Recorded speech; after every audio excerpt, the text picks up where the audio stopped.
What's up and welcome back to Interpreting the Stars, where today we're talking about an incredibly difficult film to find, written and directed by Joss Whedon. It's In Your Eyes. This film is so hard to find and I don't know why. It was officially released to digital, but not normal digital services. It was released to like Vimeo for a price, but nothing else. A DVD exists, but even that's sometimes hard to find. It's not even available to stream on anything. That is, unless you have the app Canopy, which gives you something like 10 movies a month to watch as long as you have a library card. And I do. So I've been able to find this rarity of a film which I've been dying to rewatch ever since I first saw it 6 years ago. So let's talk about this movie about a couple of people that grok with each other. Let's get cracking. This review is brought to you by the word of the day, grok, to empathize or communicate sympathetically. In Your Eyes focuses on Dylan Kershaw, played by Michael Stahl-David, and Rebecca Porter, played by Zoe Kazan. A couple of normal, everyday people living on opposite sides of the country. That is, until they discover they have a mental link that connects them. One day, they start hearing each other's voices in their heads. They see what the other sees. They feel what the other feels. And pretty soon, they slowly learn happiness and companionship, which lightens up their somewhat monotonous lives in a way they never thought possible. So yeah, this is a very good movie when it comes down to character. Joss Whedon has always excelled in character development and crafting these people that you can always just fall in love with while watching. That was true in Buffy, in Angel, Firefly, Dollhouse, Agents of S.H.I.E.L.D., The Cabin in the Woods, and even his take on the Avengers. He knows characters, and the same can absolutely be said about In Your Eyes.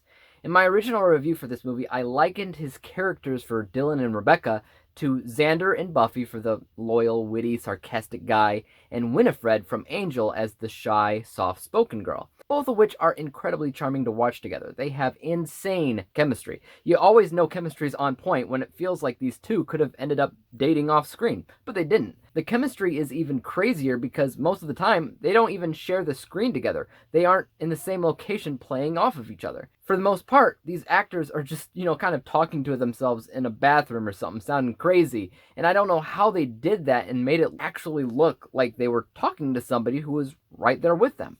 It's crazy. Romantic chemistry or not, I could see this entire crew of the film hanging out after filming the thing and eating at a shawarma joint because everybody is clearly just having a great time, and it shows. I also watched this at the perfect point in time, too, because I'm currently going through a Nicholas Sparks marathon, and people have called this movie a mixture of what you'd typically see with Joss Whedon if he was trying to do the Nicholas Sparks thing. And I concur. It's not overly melodramatic like a lot of Nicholas Sparks stuff is, but it was a romance film made by Joss Whedon, which is weird. We don't normally see that, and it is magical, and it gives you hope of watching, which is something that Nicholas Sparks is kind of known for it too. This is undoubtedly a feel-good romance, but because this was and is still a relatively unknown film without much marketing at all, you can guess that's partially because the film had a lower budget, and it definitely shows, especially in the beginning. The beginning of this movie feels kind of like a Hallmark Channel movie or a 90s TV show or something. Something about it feels kind of cheap.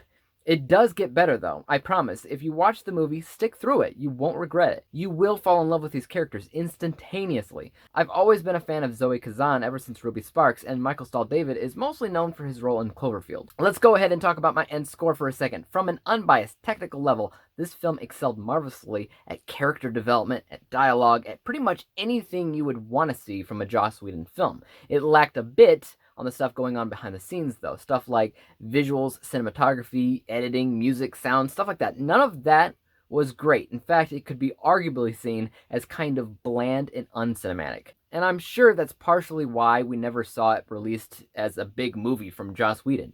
My unbiased score is 86%, and because I love this movie and it's one of my personal favorite romance films ever, my bias score is 96%, averaging out everything to a final score of 91%, 91 out of 100 possible stars, grounding In Your Eyes with a letter grade of A-.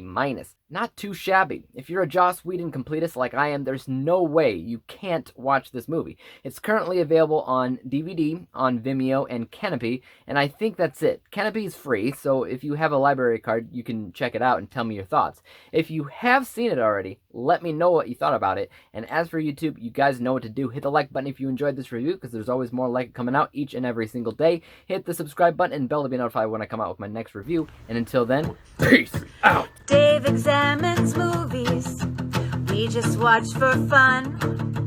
Davey is the expert. He is the #1 critic that I go to.